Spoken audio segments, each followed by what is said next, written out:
Hello guys, तो आज मैं आपको बताने वाला हूँ ऑटो ट्यून के बारे में। ऑटो ट्यून क्या है और ऑटो ट्यून कैसे वर्क करता है। देखिए गाइस, ऑटो ट्यून एक सॉफ्टवेयर होता है बेसिकली, जो कि एक म्यूज़िक डॉ में यूज़ होता है। जो हमारा म्यूज़िक सॉफ्टवेयर होता है, जिसे हम डिजिटल ऑडियो वर्क स्टेशन कहते हैं, उसमें हमारा ऑटो ट्यून वर्क करता है। अब ये ऑटो ट्यून किस तरीके से वर्क करता है, अब देखिए मैं आपको एक एग्जांपल के तरीके से बताता हूँ। जब पहले के जो सिंगर्स होते थे, वो कैसे अपना म्यूज़िक बनाते थे, जैसे कि स्टूडियो में वो जाते थे और स्टूडियो में बार बार अपना सॉन्ग रिकॉर्ड करते थे। अगर उस रिकॉर्डिंग के बीच अगर कुछ भी प्रॉब्लम आती थी या छोटी मोटी गलतियाँ होती थी, तो उनके लिए वो बार बार अपना ऑटो रिकॉर्ड करते थे, बार बार अपना पूरा प्रोसीजर दोबारा से फॉलो होता था। अब सिंगर को ये सब चीज़ करने में बड़ी प्रॉब्लम आती थी, क्योंकि उस टाइम कोई ऑटो ट्यून जैसा कोई सॉफ्टवेयर नहीं था। जैसे ही ऑटो ट्यून का सॉफ्टवेयर बना या उसका इन्वेंशन हुआ, वो एक वीएसटी प्लगइन जैसा ही होता है। जैसे हमारे अदर सॉफ्टवेयर वर्क करते हैं, वो ही एक सॉफ्टवेयर होता है जो कि हमारे उस म्यूज़िक सॉफ्टवेयर के अंदर होता है।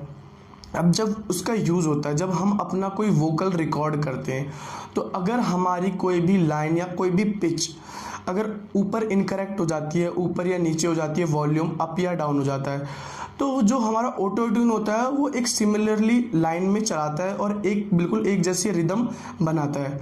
अब ऑटो ट्यून किस तरीके से वर्क करता है, देखिए ऑटो ट्यून के अंदर कुछ स्केल होते हैं, जैसे माइनर, मेजर या D minor, sharp, D sharp, ऐसे ऐसे स्केल्स होते हैं। ठीक है, अब हमें उसमें से पता करना होता है कि हमारा जो सॉन्ग का स्केल है वो किस तरीके से वर्क कर रहा है या कौन सा स्केल है। ठीक है, जब हमें पता चल जाता है कि हमारा वो स्केल है, तो वही स्केल पे हमें ऑटो ट्यून में सेट करना होता है।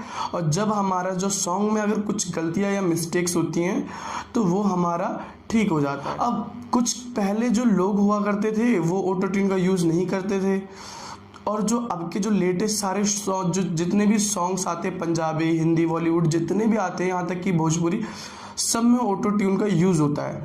तो जो बेसिकली जो बॉलीवुड के जो बड़े बड़े सिंगर्स होते हैं, वो ये मानते हैं कि ऑटो ट्यून का यूज़ नहीं करना चाहिए, क्योंकि ये जो आपका ऑटो ट्यून होता है, ये आपका जो वॉइस होती है, जो आपकी वोकल होती है, उसे मॉडिफाई कर देता है। मतलब जो हमारी ओरिजिनल जो वॉइस होती है, जिससे हम गाना गाते हैं, वो हमारी वॉइस ओरिजिनल नहीं रहती है। तो इसके लिए उन्होंने बोला कि हमें ऑटो ट्यून का यूज़ नहीं करना चाहिए।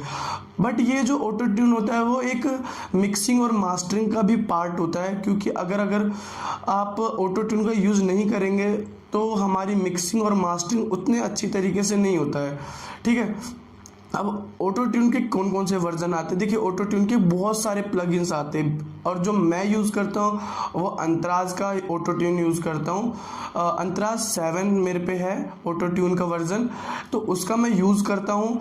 और आप अगर ऑटो ट्यून यूज़ करते हैं तो इसमें कोई भी प्रॉब्लम नहीं है। आप अगर अपने लैपटॉप, कंप्यूटर, इस चीज़ के लिए अगर आप अपना सॉफ्टवेयर यूज़ करते हैं म्यूज़िक का, और उसमें आपको ऑटो ट्यून यूज़ करना है, तो आप कर सकते हैं। और हालांकि इसका यूज़ आप बहुत अच्छी तरीके से कर सकते हैं, और आपका जो म्यूज़िक होगा बहुत ही अच्छा वोकल सुनाई देगा दूसरों को। ठीक है, अब एक क्वेश्चन ये भी आता है कि अगर हम ऑटो ट्यून यूज़ करें तो किस बेस पे करें। ठीक है, तो गाइस देखिए, सबसे पहले आपको अपना म्यूज़िक रिकॉर्ड करना होगा।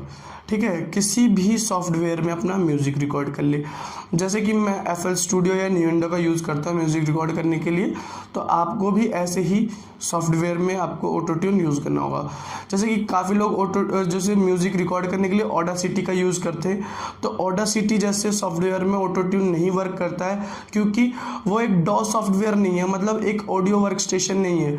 वो एक ओनली रिकॉर्डिंग का सॉफ्टवेयर होता है, जिसमें आपका जो सॉन्ग होता है ओनली रिकॉर्ड होता है। ठीक है, उसमें कुछ करेक्शंस हो जाते हैं, जैसे रिवर्ब या डिले लग जाता है, बस। जैसे अगर हमारा बीट मेकिंग का प्रोसीजर होता है, अपना गाना बनाने का कोई प्रोसीजर होता है, वो ऑडासिटी में नहीं होता है। तो जो जितने भी हमारे प्रोफेशनल डो होते हैं, जैसे कि आप लॉजिक प्रो की बात कर लीजिए, या FL studio, न्यूएंडो, Cubase, acid pro, ऐसे बड़े बड़े जितने भी सॉफ्टवेयर होते हैं, वो सब के सब इसमें हमारे ऑटो ट्यून यूज़ होते हैं। अब हालांकि कुछ सॉफ्टवेयर के अंदर ही अपने ऑटो ट्यून्स आते हैं, ठीक है, तो आप उनके भी ऑटो ट्यून्स यूज़ करके देख सकते हैं। जैसे FL स्टूडियो के अंदर पिक्चर आता है, पिक्चर नाम से एक VST प्लगइन होता है जो कि आपका जो वोकल होता है वो सिंथ करता है, वो रिकॉर्ड करके रिकॉग्नाइज करता है और अच्छे से आपका वोकल प्रोसेसिंग करता है। ठीक है, अब इसके साथ आपको मैं एक और चीज़ बताता हूँ, जो एक हमारा एक लेटेस्ट में एक सॉफ्टवेयर निकला है, जिसको अभी वो जो सॉफ्टवेयर है वो गाइज, हाँ, तो जो सॉफ्टवेयर है वो सॉफ्टवेयर जो है ओजोन 9 के नाम से एक सॉफ्टवेयर आया है। जैसे कि पहले ओजोन 5, ओजोन 6 ऐसे वर्जन आते थे, तो अभी लेटेस्ट जो आया वो ओजोन 9 आया है। अब इसका क्या काम होता है, इसके अंदर एक ऐसा बेनिफिट आपके लिए आया है जिसमें आपका मिक्सिंग और मास्टरिंग, देखिए कोई भी सॉन्ग को बनाने के लिए एक आपका जो बैकबोन होता है, या मतलब जो सबसे जटिल प्रोसीजर होता है वो होता है मिक्सिंग और मास्टरिंग। ठीक है, बीट मेकिंग तो कोई भी बना सकता है, बट उसका जो असली प्रोसीजर होता है वो होता है मिक्सिंग और मास्टरिंग। जितना ही आपको एक्सपीरियंस होगा अपने म्यूज़िक करियर में, वैसा ही आपको मिक्सिंग और मास्टरिंग करने आएगा। अब ओजोन 9 की बात करते हैं। ओजोन 9 कौन सा सॉफ्टवेयर है?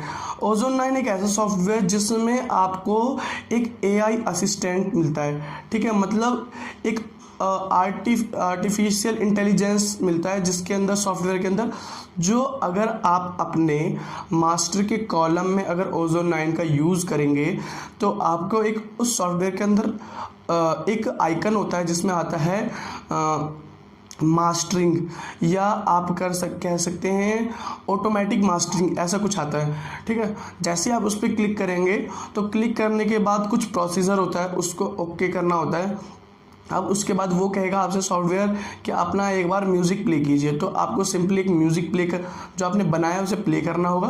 वो ऑटोमेटिक रिकॉग्नाइज करेगा, डिडक्ट करेगा, एंड उसमें जो जिस चीज़ की ज़रूरत होती है, जैसे रिवर्ब की ज़रूरत होगी, डिले की ज़रूरत होगी, या किसी चीज़ की, तो कंप्रेशर, लिमिटर, ऐसे जो आपको अलग से VST प्लगइन्स डाउनलोड करके या लगाने होते हैं, तो वो चीज़ वो ओजोन 9 के अंदर होता है।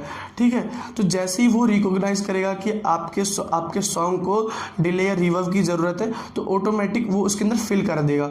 ठीक है, तो इसके लिए आपको कोई ज़्यादा मेहनत करने की भी ज़रूरत नहीं है, और आप सुन के आप चेक कर सकते हैं। अगर आपको अच्छा लगता है तो ठीक है, अगर अच्छा नहीं लगता तो आप उसके अंदर थोड़ी सी एडिटिंग कर सकते हैं। ठीक है, अब ओजोन 9 मिक्सिंग मास्टरिंग का पार्ट हो गया। ठीक है, और ऑटो ट्यून भी एक मिक्सिंग मास्टरिंग का पार्ट हो गया। अब ओजोन 9 और ऑटो ट्यून में क्या फ़र्क है? ठीक है, ऑटो ट्यून ओनली जो यूज़ होता है ओनली पिच करेक्शन के लिए होता है। पिच करेक्शन मीन्स अगर आपका वोकल ख़राब है, गलत है, ऊपर नीचे टेढ़ा मेढ़ा होता है, तो वो आपका पिच करेक्ट करता है। बट यहाँ जो मैं बात कर रहा हूँ ओजोन 9, ये होता है मिक्सिंग और मास्टरिंग का पार्ट। ये बहुत ही इम्पोर्टेंट पार्ट होता है। अगर आप ऑटो ट्यून यूज़ भी नहीं करते ना, तो आपको मिक्सिंग और मास्टरिंग में ओजोन 9 तो ज़रूर इंस्टॉल करना चाहिए। वैसे ये फ्रीली सॉफ्टवेयर है, आप इसको आप यूज़ कर सकते हैं, डाउनलोड कर सकते हैं। अब अगर आपको नहीं पता तो मैं इसके लिए एक अलग वीडियो बना दूंगा, और आप वहां से चेक करके देख सकते हैं। ठीक है, अगर वीडियो आपको पसंद आई तो वीडियो को लाइक कर दीजिए, चैनल पे नए हैं तो चैनल को सब्सक्राइब करके, अगर कोई प्रॉब्लम आती है तो कमेंट करके मुझे ज़रूर बताइए। Thanks for watching.